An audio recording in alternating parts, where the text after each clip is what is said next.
we're going to get to Isiah Pacheco. Isiah Pacheco is right now, he's up, I apologize, 4.2 spots. I was right to misspeak there. His ADP is 25.7. Finished as the RB16 last year in half-point formats while only playing in just 14 games.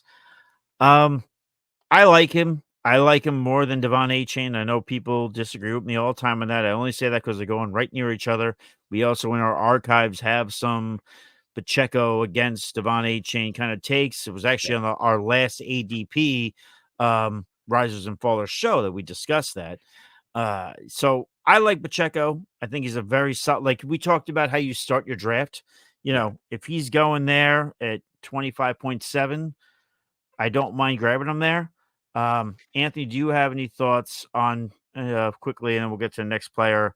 Yeah, Isiah no, Pacheco. I do. And the reason why I even put, because we did recently talk about him, but the reason why I put him in is because of Samaje Perine. So I'm going to kind of, we got to mention this because I feel like it's significant. Now, we know what Pacheco can do. We know going into this offseason, for the duration of this offseason, Pacheco didn't have a number two. Right? It was CEH, and then people were talking up Steele.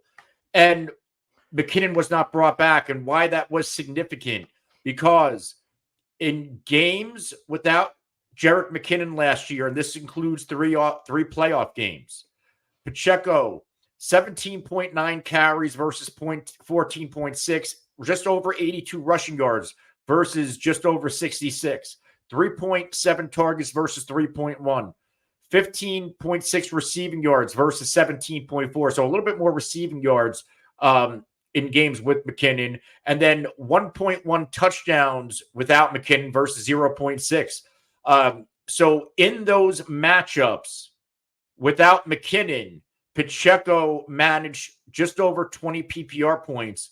And if he played a full season in that trajectory, he would have been the RB3. Right. And that is why people were clamoring to take Pacheco. We were seeing Pacheco go second round. Yeah.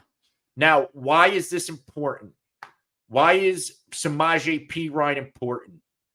Samaje Perine is important because he can slide into that Jerick McKinnon role. He's a very good receiver out of the backfield. In fact, each of the past two seasons, at least 38 receptions. Last year in Denver, 50 for 455.